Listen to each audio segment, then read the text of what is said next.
नमस्कार मुलांनो, कसे आहात तुम्ही? मजेत ना? आज आपण इयत्ता 5वी मधील विषय इंग्लिश हा आपण पाहणार आहोत.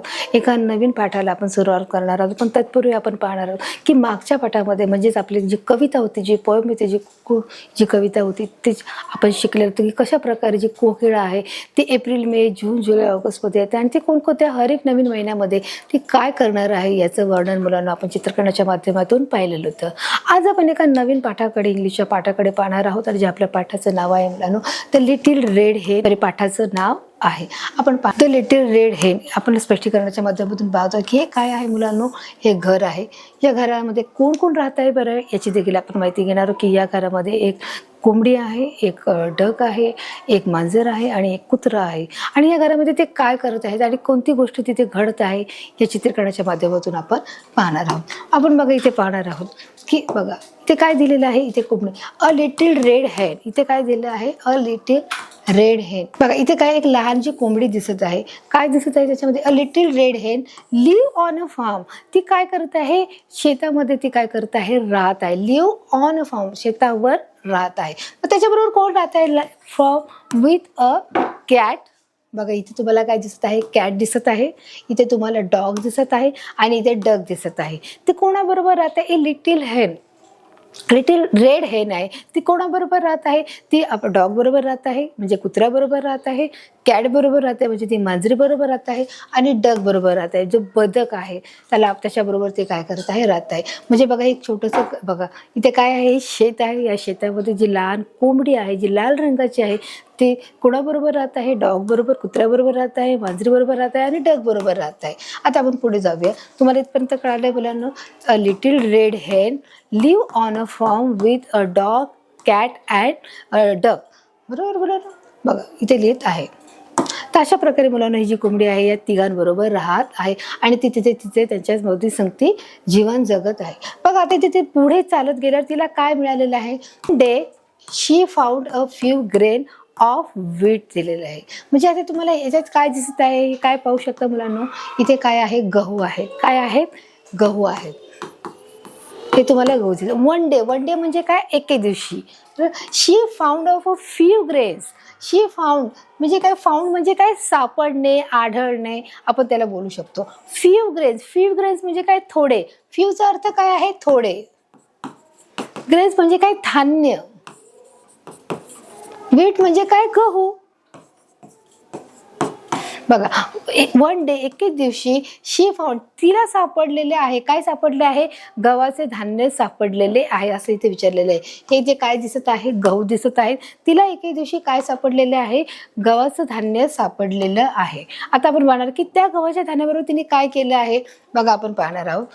आता ती सगळ्यांना वेळोवेळी प्रश्न विचारत आहे की ते धान्य तिला सापडलेलं आहे. मग ते या धान्याचं काय करायचं आहे ते तिने ठरवलेलं आहे की या धान्याबरोबर आपण काय करणार आहोत, आपण पाहणार आहोत. हु विल सॉ द वीट.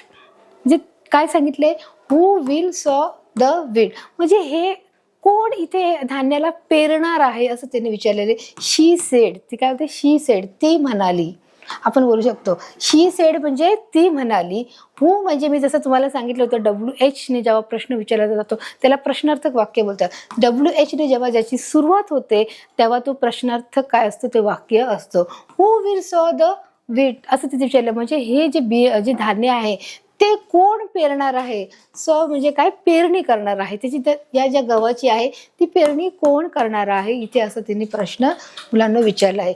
हु विल सॉ द वीट, शी सेड असं त्यांनी विचारलेलं आहे. मग ती काय करत आहे, प्रत्येकाला एक एक विचारत आहे. आता बघा कोण उत्तर देणार आहे आता आपण पाहणार आहोत चित्रकाराच्या माध्यमातून. Not I said the duck. जो डक आहे, जो एक नंबरचा, तो काय बोलत आहे, नॉट आय, मी नाही. Said the duck. सेड म्हणजे काय, म्हणाले. डक कोण म्हणाला, डक म्हणाला. डक म्हणजे बदक. नॉट आय, मी तरी नाही बाबा पेरणार आहे किंवा मला ते जमणार नाही असं कोण बोललं आहे, डक बोलला आहे. म्हणजे बदक बोललेलं आहे. त्याच्यानंतर जे दुसरं आहे तो काय बोलले, not I said the cat. Not I. दुसऱ्यांदा जी मांजर आहे ती काय बोलते की नॉट आय म्हणजे मी नाही. म्हणजे याचा अर्थ मलाही जमणार नाही किंवा मी हे काम करणार नाही आहे. Sed the cat. आता जो तिसरा आहे तो विचारतोय, तो काय उत्तर देते पाहणार आहोत. बघा, not I said the dog. काय सांगितलं आहे, नॉट आय. पण डॉग पण काय बोलतोय की मी सुद्धा हे काम करणार नाही, मी देखील हे जे धान्य आहे गव्हाचं ते मी शेतात जाऊन पुरणार नाही आहे. बघा, not I said the dog असं विचारलेलं आहे. मग ती विचार करायला लागते की आता काय करायचं. मग आता बघा ती काय बोलते आपण पाहणार आहोत. व्हेरी वेल, देन व्हेरी वेल, ठीक आहे काय हरकत नाही, ती असं बोलते. Very well sed the little red head, I will. मग ती काय बोलते, ठीक आहे तुमच्यापैकी कोणी करत नाही काही हरकत नाही, आय विल. आय विलचा अर्थ काय, मी करेन. काय, मी करेन. ठीक आहे, तो समजा जो बदक आहे तो बोलतो नॉट आय, म्हणजे मी करणार नाहीये. त्याचप्रमाणे जो कुत्रा आहे तो बोलतो मी करणार नाहीये. त्याचप्रमाणे जी मांजर आहे ती पण बोलते मी नाही करणार आहे. मग ती बोलते ठीक आहे, व्हेरी वेल देन, ते ठीक आहे काय हरकत नाही, मी करेल. ते काय करेल, मी ते जे धान्य आहे गव्हाचं ते मी पेरणार आहे. मग अशा प्रकारे ती या गोष्टीला, जे धान्य पेरण्याच्या गोष्टीला ती काय झाली आहे, तयार झाली. आणि मग ती काय बोलते, ओके फाईन आय विल, मी करणार आहे. मग सो शी सॉ द वीड. आणि मग ती काय करते बघा, इथे तुम्हाला काय दिसत आहे मुलांनो, इथे ते जे शेत आहे, जे बोलू शकतो ना आपण, जे माती आहे त्या मातीमध्ये बघा हे जे काय आहे गहू आहे, तो गहू काय करत आहे, पेरत आहे. त्याला काय बोलणार आहोत, सॉ बोलणार आहोत. काय बोलणार, सॉ. सोचा अर्थ काय आहे मुलांनो, सोचा अर्थ काय असू शकतो, सो म्हणजे म्हणून. म्हणजे त्यांनी नाकार दिला म्हणून आपण काय बोलणार, सो म्हणजे काय, म्हणून. शी सॉ द वीड, आणि म्हणून तिने काय केलं आहे, ते धान्य आहे ते पेरलं गेलं आहे. इथे पाहू शकतो की कशा प्रकारे तिने ते धान्य टाकले आणि ती वरून पाणी टाकत आहे. दिसतंय मुलांना, इथे चित्रामध्ये दिसत आहे कशा प्रकारे ती काय करत आहे, पाणी टाकण्याचं काम करत आहे. बघा आता परत काय झालं, मग जेव्हा ती पाणी टाकते तिने ते जे धान्य आहे ते पेरले आहे गव्हाचं, त्याच्यावर पाणी दिलं आहे. मग थोड्याच दिवसानंतर काय झालेलं आहे आता ते पाहणार आहोत.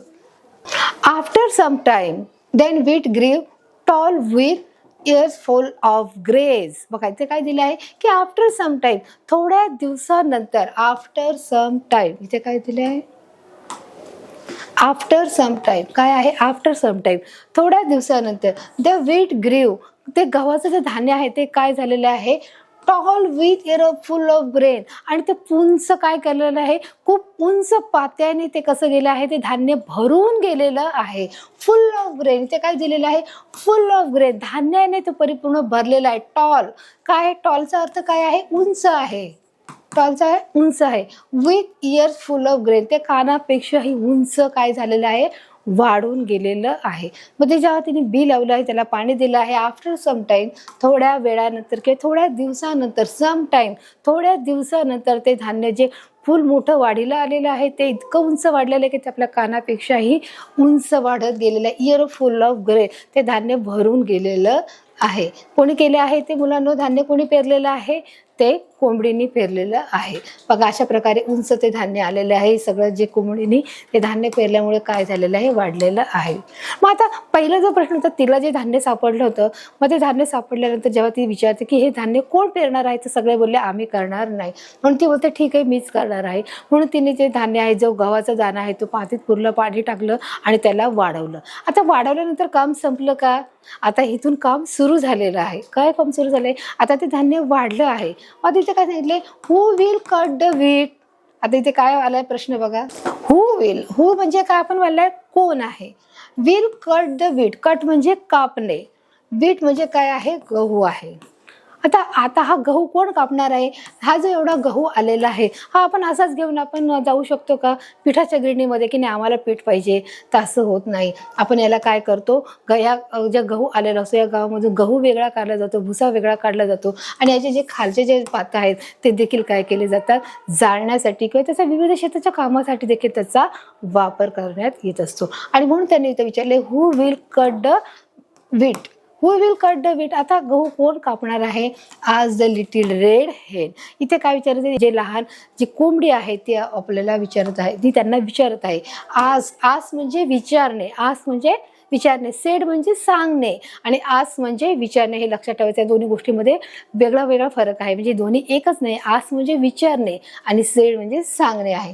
बघा, हु विल कट द व्हीट. आता इथे हा गहू आहे जो मोठा झालेला आहे आणि आता तो कापणीला आलाय, तो आता कोण कट करणार आहे असं इथे विचारलं गेलेलं आहे. बघा आता इथे पुन्हा तिघांना बोलवलं आहे आणि तिघाही त्यांना पुन्हा विचारलं गेलेलं आहे बघा.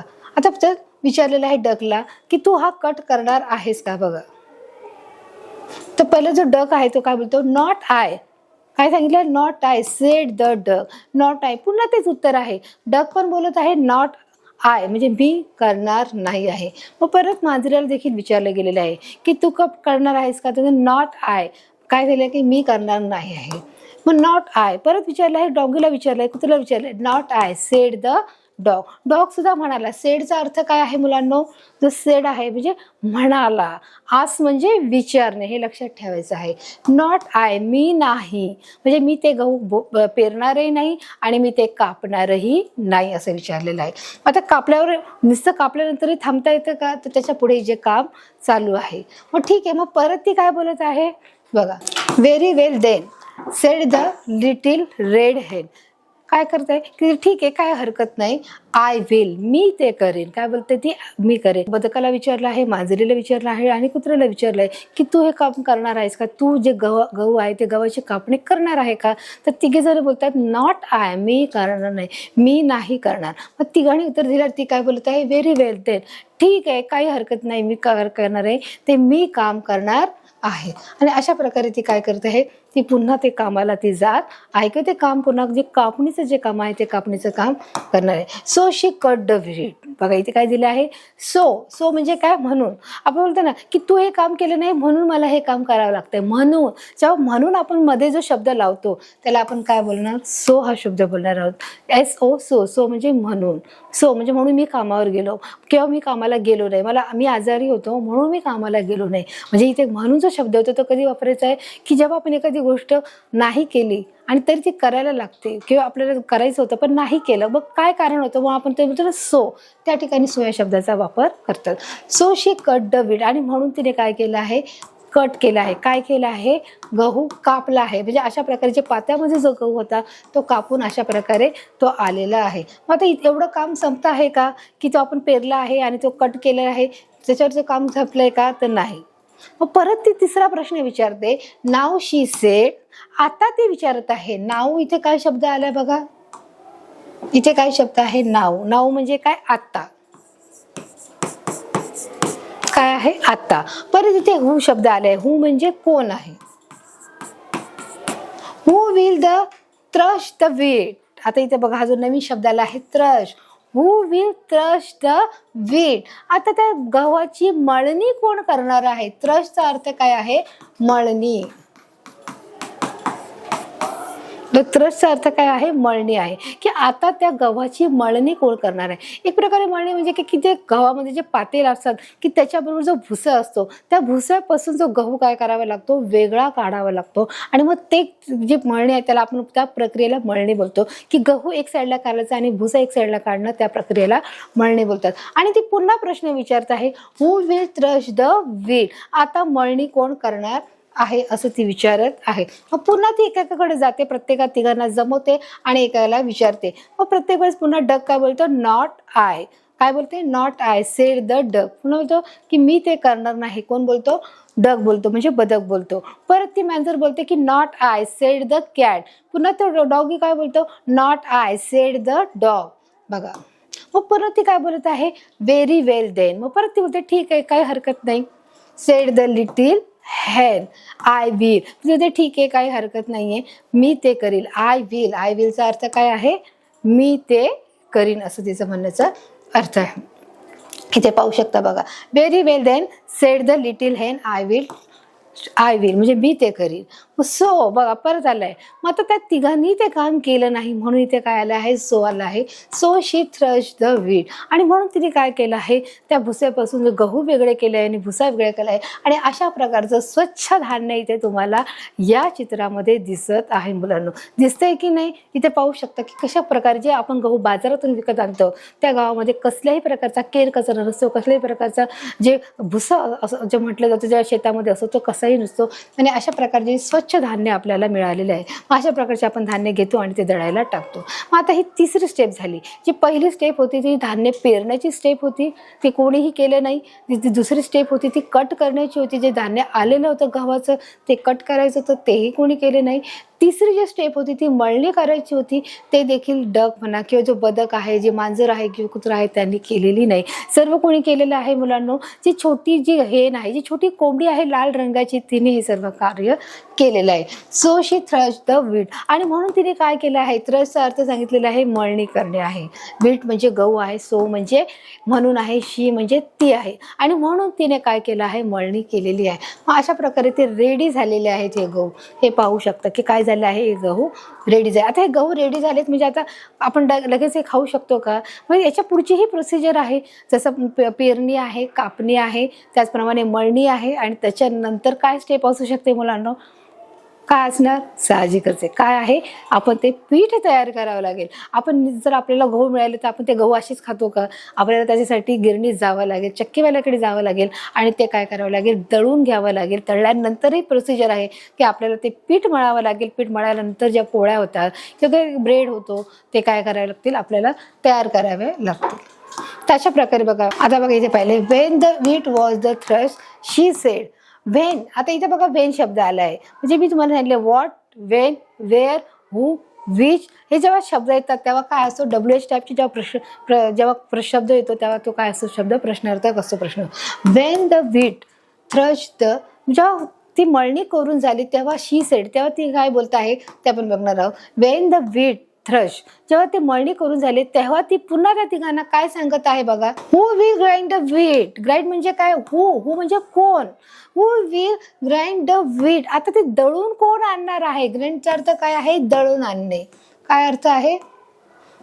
दळून आणणे आहे. काय आहे? दळून आणणे. Who will the grind the wheat. Wheat म्हणजे गहू. आता हे गहू आपल्याला मिळाले आहेत, याची मळणी केलेली आहे, परंतु आता हे दळून कोण आणणार आहे, हा चौथा प्रश्न आहे मुलांनो. बरोबर. मग चौथ्या प्रश्नामध्ये काय विचारणार की कोण दळून आणणार आहे? मग पुन्हा हे विचारतात, डकला विचारतात, कॅटला विचारतात, डॉगला विचारतात. दोन्ही काय बोलतात? Not I, said the dog, said the cat, said the duck, असा अर्थ बोललेलं आहे बघा. Not I, said the dog. पुन्हा विचारतात की आम्ही करणार नाही, मी नाही करणार, असं ती काय करत आहे, विचारत आहे. ती पुन्हा म्हणते व्हेरी वेल देन, तिथे ठीक आहे, काय हरकत नाही. सेड द लिटिल रेड हेन, येस आय विल, मी ते करेन. मग प्रत्येक वेळेस ती काय बोलते की ठीक आहे, काय हरकत नाही, मी ते करणार आहे. मग अशा प्रकारे ती काय करत आहे, दळायला देखील ती काय करत आहे बघा. इथे तुम्हाला चित्रात दिसत आहे. सो, परत आलंय सो, म्हणून शी ग्राउंड द व्हीट. काय आलाय ते शब्द की म्हणून ती काय करत आहे, सो शी ग्राउंड द वीट. ती काय करत आहे, सो म्हणजे म्हणून ती काय करत आहे, गहू हे काय करत आहे, या चक्कीवरती दळत आहे. हा जी चक्की आहे काय आहे मुलांनो, ही घरगुती चक्की आहे. ही गावामध्ये प्रत्येकाच्या घरामध्ये उपलब्ध असते, की जिथे बाहेर धान्य दिलं जात नव्हतं, की जेव्हा चक्कीची जेव्हा यंत्रणा नव्हती, सुविधा नव्हती, त्यावेळेस जी घरची जी चक्की होती तिला काय बोललं जातं मुलांना, हे जातं बोललं जायचं, की या फार पूर्वीच्या काळी याचा उपयोग होत असे. आणि अशा प्रकारे जात्यामध्ये हर एक प्रकारची धान्य हे काय केली जायची, दळली जायची. गहू, ज्वारी, बाजरी, तांदूळ, मका हे काय करत दळण घरातच काढलं जायचं, आणि त्याप्रमाणे घरात दळल्यानंतर ते घरामध्येच ते काय केलं जायचं मुलांनो, हर एक प्रकारची धान्य ही काढली जायची, ती बाहेर दिली जात नसेल. तर या यंत्राला काय बोललं जातं, जातं बोललं जायचं. हे जात्यावर तिने काय केलं आहे, हे दळलं. So she ground the wheat. आणि अशा प्रकारे तिने ते काय धान्य याच्यामध्ये काढलेलं आहे. इथे चित्राच्या माध्यमातून बघा, ते धान्य ते टाकत आहे, आणि ते पीठ याच्यातून ते एका याच्यातून बघा, याच्यात जेव्हा धान्य ते टाकलं जातं, आणि इथून जे पीठ आहे ते बाहेर पडलं जातं. इथे तुम्ही पाहू शकता, इथून जे धान्य टाकलं जातं आणि मग त्याचं पीठ संबंध खाली पडतं. मग खाली एक स्वच्छ कपडा घ्यायचा, त्या कपड्यावरती पीठ हे सगळं सांडत असतं, आणि मग ते पीठ अलगद डब्यामध्ये भरून ठेवत असते. तर अशा प्रकारची त्यावेळेची ती प्रक्रिया होती. आता बघा पुढचा प्रश्न, when the wheat was ground into floor.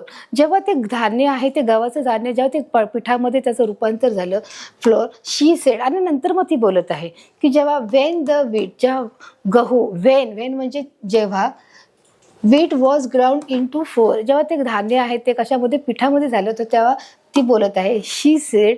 काय बोलत आहे, who will bake the bread. आता ब्रेड कोण बनवणार आहे, हू विल बेक. बेक म्हणजे भाजणार आहे. कोण भाजणार आहे बघा, ती विचारते who will bake the bread. तर मग ते विचारते आहे, तर परत तो शब्द येतो की आम्ही करणार नाही. मग ती डकला विचारते, बदकाला विचारते, मांजरेला विचारते, आणि डॉगीला विचारते. पुन्हा तेच येतं की not I, said the cat. Not I said the dog, not I said the duck. अशा प्रकारे ते तिन्ही वेळेस परत तिला देखील विचारत आहे की आम्ही ते काय करणार आहे, ब्रेड भाजणार नाही आहे. Not I said the dog. मग पुन्हा की व्हेरी वेल काय बोलत आहे बघा, व्हेरी वेल देन, ठीक आहे काय हरकत नाही. Said the little hare, I will, मी ते करणार आहे. तर अशा प्रकारे तिथे बघा तिने दिलेलं आहे की मी ते करणार आहे, काही हरकत नाही. मग अशा प्रकारे तिने काय केलं आहे, बनवले आहे. And she bake a lovely loaf, काय केलं आहे तिने, अशा प्रकारे तिने काय बनवलं आहे, एक पाव बनवला आहे. शी बेक भाजलेला आहे, अ लवली लोफ ऑफ ब्रेड, एक मस्त जो लोफ होता की आपण एक प्रकारे जो स्पंजी जो पाव आहे तो काय केलेला आहे, बनवलेला आहे. या चित्रामध्ये तुम्ही पाहू शकता की कशा प्रकारे त्या चित्रामध्ये बघा त्याने. अँड शील बेक, बेक म्हणजे भाजणे, bake. Then she said who will eat the bread. आणि आता ती पुन्हा पाचवा प्रश्न विचारते की who will eat the bread. आता हा जो ब्रेड आहे तो कोण खाणार आहे. आता हा ब्रेड तयार झालेला आहे, सगळी प्रक्रिया ही तयार झाली, सगळी प्रोसिजर ऑल क्लिअर आहे. आता फक्त खाण्याची क्रिया आहे. म्हणून ती विचारते हू म्हणजे कोण, विल ईट द ब्रेड, ईट म्हणजे खाणे आहे, ईट म्हणजे खाणे आहे, ईट द ब्रेड. मग ते बोलतात, आता बघा त्यांचे उत्तर काय असणार बघा. अँड शी कॉल्ड हर, बघा इथे काय विचारलं आहे, ओ नो. ती काय सांगते, ओ नो, अरे बापरे आता नाही. Oh no you won't, तुम्हाला मिळणार नाही. Said the little red hare, I will, मी करेन. काय बोलते, आय विल. मग आता तुम्हाला मिळणार नाही. का नाही मिळणार, कारण तुम्ही कोणत्याच गोष्टीमध्ये मला मदत केलेली नाही आहे, कोणत्याच गोष्टीची तुम्ही हेल्प केली नाही आहे. हर एक जी प्रक्रिया आहे ती मीच केलेली आहे, त्याच्यामुळे मीच बनवलं आहे, तर मी काय करणार आहे ते तुम्हाला मिळणार नाही. ओ नो, अरे बापरे तुम्हाला ते मिळणार नाही. यू वॉ नॉट, तुम्हाला मिळणार नाही आहे. सेड द लिटिल रेड हेन, आय विल, असं इथे आलेलं आहे बघा. ओ नो, तुम्हाला ते गोष्ट मिळणार नाही आहे.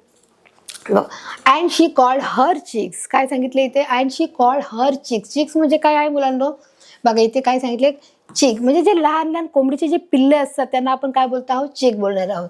शी कॉल्ड, कॉल्ड म्हणजे बोलावणे. आपण बोलतो ना कॉल आला, एखाद्याचा फोन आला पण तो कॉल आला. कॉल आला म्हणजे काय, तुम्हाला बोलवणं आहे की तुम्हाला बोलवलं आहे, याचा ॲक्च्युअल अर्थ होत आहे मुलांना. तसं इथे कॉल म्हणजे काय, बोलवणे आहे. चिक, चिक म्हणजे काय की जे लहान कोंबडीचे हे छोटे छोटे जे पिल्लं आहेत त्याला काय बोलले जाते इंग्लिशमध्ये, चिक बोलले जातं. And they all ate up, and they all ate up. मग ॲटअप म्हणजे काय, सर्व संपवणे. ऑल म्हणजे सर्व, आणि त्यांनी सर्व संपवलेलं आहे. At the lovely loaf of bread, आणि तो जो पाव जो सुंदर बनवला होता, जो स्पंजी पाव होता तो बनवला होता, तो सर्व त्या लहान पिल्लाने संपवून टाकलेला आहे. इथे या चित्राच्या माध्यमातून तुम्ही पाहू शकता की कशा प्रकारे त्यांनी बनवलं आणि ते खात आहे. तर अशा प्रकारे मुलांना बघा इथे पाहू शकता की जी प्रक्रिया आहे ती कशी परिपूर्ण झालेली आहे. की जे कोंबडा जे त्या ठिकाणी राहत होता, जी बदक आहे, जे मांजर आहे आणि जो कुत्रा आहे, आणि त्यांच्याबरोबर जी एक लहान लाल रंगाची जी कोंबडी राहत आहे ती राहत असल्यामुळे की तिलाच रस्त्याने जाताना जसे एक धान्य मिळालं, गव्हाचं धान्य मिळालं, मग ते विचार करू लागले की त्याचं काय करायचं आहे. मग ते धान्य तिने काय केलं आहे, सगळ्यांना विचारलं की हे काय करायचं आहे, पेरायचं आहे. कोण पेरणार आहे, तर कोणीही म्हटलं आम्ही पेरणार नाही. मग कोण बोललं, मुलांना जो बदक आहे, कुत्रा आहे आणि जी मांजर आहे ते बोलले आम्ही पेरणार नाही. मग पुन्हा गेली, ठीक आहे मी ते पेरणार आहे. मग ती पुन्हा पेरायला गेली. जेव्हा ती धान्य मोठं झालं, उंच झालं, जेव्हा त्याला गहू आले, ती पुन्हा जाऊन विचारते दुसऱ्या वेळेस की हे धान्य कोण कापणार आहे. तेव्हा तिघही बोलतात आम्ही ते कापणार नाही. मग ती बोलते ठीक आहे काय हरकत नाही, ते मी ते कापणार आहे. पुन्हा तिसऱ्या ती विचारते की आता त्या धान्याची मळणी कोण करणार आहे. तेव्हाही ते तिघे बोलतात आम्ही ते करणार नाही. ती बोलते ठीक आहे काय हरकत नाही, मी ते काढणार आहे. जेव्हा ते धान्य दळून जेव्हा धान्य दळायचं होतं तेव्हा पण ते काय बोलले की ते आम्ही ते धान्य दळून आणणार नाही. तिघांनी नकार दिला. पाचव्या वेळेस पुन्हा ते बोलतात की हे भाकरी जो ब्रेड आहे तो कोण बेक करणार आहे किंवा कोण भाजणार आहे. तेव्हाही ते बोलतात आम्ही ते भाजणार नाही आहेत. मग ज्यावेळेस ते पूर्ण ब्रेड तयार होतो तेव्हा ती बोलते की आता हे कोण खाणार आहे. तेव्हा ते बोलतात आम्ही खाणार आहोत. तेव्हा ते तुम्हाला हे मिळणार नाही आहे. आणि मग त्यावेळेस जो तो बनलेला जो ब्रेड आहे तो ब्रेड खाण्यासाठी कुणाला बोलवते, ते तिचे जे छोटे छोटे जे पिल्लं आहे जे कोंबडीचे त्या सर्वांना ती बोलवते. आणि जो सुंदरसा जो ब्रेड बनवलेला आहे तो संपूर्णपणे संपवून टाकलेला इथे आपण पाहू शकतो. तर अशा प्रकारे या पाठातून मुलांना आपण काय शिकवत आहोत की आपण काय करणं पाहिजे, प्रत्येकाला मदत करणं हे गरजेचं आहे, जेणेकरून त्याने आपलंच नुकसान होत आहे की आपल्यालाही त्या गोष्टीचं शिस्तीचं पालन लागतं. 4 गोष्टी आपल्याला समजतात आणि एक नवीन गोष्टीची आपल्याला माहिती ती देखील मिळत असते, जेणेकरून आपण जर आपण आपलं काम नाही केलं त्याच्यात आपलंच नुकसान आहे, आपण अजून काय होऊन जातो, आळशी बनून जातो आणि आपल्याला जो आपल्या स्वभावामध्ये काय होतं, बदल पडत जातो, फरक होत जातो, जेणेकरून मोठ्याने सांगितलेली कामं ही नेहमी आपण आवर्जून करणं हे गरजेचं आहे, आज्ञा पालन करणं गरजेचं आहे, जेणेकरून पुढे जाऊन आपल्याला त्याचा फायदा आहे. तर अशा प्रकारे मुलांना हा जो कोंबडीचा पाठ आहे हा आपण समजून घेतलेला आहे. आता या पाठाच्या माध्यमातून काही कठीण शब्द आहेत, ते कोणते आहेत ते देखील आपण पाहणार आहोत. बघा इथे जो शब्द आलेला आहे काय, फार्म आहे. फार्म म्हणजे काय आहे, शेती. शेती काय कुठे असते, जी गावाकडच्या भागाला असते, की जिथे विहीर आहे, मळा आहे किंवा जिथे पाण्याचा जास्त संचय असतो त्या ठिकाणी काय असते मुलांनो, शेती असते. त्याप्रमाणे आपण पाहणार ग्रेन्स. ग्रेन म्हणजे काय, धान्य आहे. व धान्य हर एक प्रकारचं असतं. कोणत्या प्रकारचं असू शकतं, की जे धान्य गहू आहे, ज्वारी, बाजरी, तांदूळ आहे, मका आहे, हर एक प्रकारचं जे धान्य आहे ते कुठे काढलं जातं, ते शेतामध्ये काढलं जातं. मग आपण काय बोलतो, ग्रेन्स म्हणजे काय, ते धान्य आहे. धान्य कुठे असतं, शेतामध्ये काढलं जातं. दुसरं काय आहे, सॉय. सॉ म्हणजे काय, बी पेरणे. म्हणजे एखादं कोणतंही धान्य जर काढायचं असतं त्याची जी प्रोसिजर आहे, जी प्रक्रिया आहे, बी पेरणं आहे, त्याचप्रमाणे कापणी आहे, त्याची मळणी आहे, अशा टप्प्यातून त्यांना पार पाडावं लागतं. जर प्रथम जो टप्पा आहे तो बी पेरणीचा टप्पा असतो, की मग ते धान्य कोणतंही असो, गहू, ज्वारी, बाजरी. बघा इथे काय दिले आहे, व्हीट. WHEAT. व्हीट म्हणजे काय आहे, गहू आहे. हे गहू सर्वांना माहिती आहे, रोज चपात्या खाता की नाही तुम्ही. मग इथे काय आहे, पाचवं थ्रश आहे. THRESH. थ्रश म्हणजे काय आहे, ते धान्याची मळणी करणे. मग कोणत्याही धान्य असू द्या, मग तुम्ही गहू, ज्वारी, बाजरी, तांदूळ घ्या, त्याची तुम्हाला मळणी करूनच घ्यावी लागत असते. मळणी केल्याशिवाय तुम्ही ते त्याचं धान्य बनवू शकत नाही किंवा त्याचं पीठ बनवू शकत नाही, जेणेकरून ते काय होईल, सगळा जो कचरा कोंडा आहे तो देखील त्या धान्याबरोबर येऊन ते काय होईल, ते धान्य किंवा ती पीठ आहे म्हणा किंवा ती भाकर म्हणा, त्या भाकरीमध्ये सगळा तो कचकचपणा राहू शकतो. आणि म्हणून आपल्याला त्या भुस्यापासून ते धान्य वेगळं करणं हे गरजेचं आहे. त्यासाठी जी प्रोसिजर आहे त्याला काय बोलणार, थ्रश बोलणार. म्हणजेच काय, धान्याची मळणी करणे असे आपण बोलणार आहोत. आपला पुढचा जो शब्द आहे आपण पाहणार आहोत, काय, ग्रेंड करणे आहे. म्हणजे काय, दळणे आहे. ते दळून मग ते धान्य, गहू, ज्वारी, बाजरी, हर एक प्रकारचं जे पीठ आहे, जे हर एक प्रकारचं धान्य आहे, ते धान्य दळण्याच्या प्रोसिजरला काय बोलणार, ग्रेंड बोलणार. म्हणजेच काय आहे, दळण. जसं आपण मिक्सरमध्ये बघा मसाला वाटतो, ग्राइंड करतो, तसं काही ग्राइंड करणं आहे, म्हणजे काय आहे, दळणं आहे. पुढचा जो आपला आहे, फ्लोअर आहे. फ्लोअर म्हणजे काय आहे म्हणून, पीठ आहे. पीठ हे हर एक प्रकारचं आहे, गहू, ज्वारी, बाजरी, तांदूळ. आता जे आठवं आहे ते देखील आपण पाहू शकतो, जे बेक आहे. बेक म्हणजे काय, भाजणे. BAKE. बेक. बेक म्हणजे जसं तांदळाची भाकर, ज्वारीची भाकर, गव्हाची चपाती ही आपण काय करत असतो, भाजत असतो, म्हणून त्याला काय बोलणार, भाजणे बोलणार. जे LOAF. लोफ. लोफ म्हणजे काय, जो पाव आहे. आपण पावाचं आपण जे पाव बनवतो आणि पाव खात असतो त्याला आपण काय बोलणार, LOAF. लोफ. लोफ म्हणजे काय आहे, पाव असं आपण त्याला बोलणार आहोत. बघा आता जो आपलं 6वं आहे, चिक. चिक म्हणजे काय आहे, कोंबडीची पिल्ले आहे. CHICKS. चिक. चिक म्हणजे जी लहान लहान जी कोंबडी आहे, ज्या कोंबडीचे जे छोटे छोटे पिल्लं आहेत, त्या पिल्लांना आपण काय बोलणार आहोत, चिक बोलणार आहोत. कोंबडीची पिल्ले बोलणार आहोत. तर अशा प्रकारे मुलांना जो आपला पाठ आहे, जो आपण समजून घेतलेला आहे, त्या पाठावरचे जे स्पष्टीकरण आहे ते देखील आपण काय केलेले आहेत, समजून घेतलेले आहे. तर अशा प्रकारे मुलांना जो आपला पाठ आहे, द लिटिल रेड हेन, म्हणजे कशा प्रकारे तिने जे धान्य आहे त्या धान्याची तिने काय केलेलं आहे, पेरणी केली आहे, कापणी केली आहे, मळणी केली आहे, ते धान्य दळलेले आहे, ते कशा प्रकारे बेक केलं आहे आणि पुन्हा ते छोट्या छोट्या ज्या कोंबडीची पिल्लं आहेत त्यांना ते खाण्यास दिलेलं आहे. या पाठाच्या माध्यमातून आपण समजून घेतलेलं आहे. तर अशा प्रकारे मुलांना हा पाठ मी तुम्हाला समजलेला आहे. भेटूया एका नवीन पाठाकडे, नवीन भागाकडे. तोपर्यंत धन्यवाद.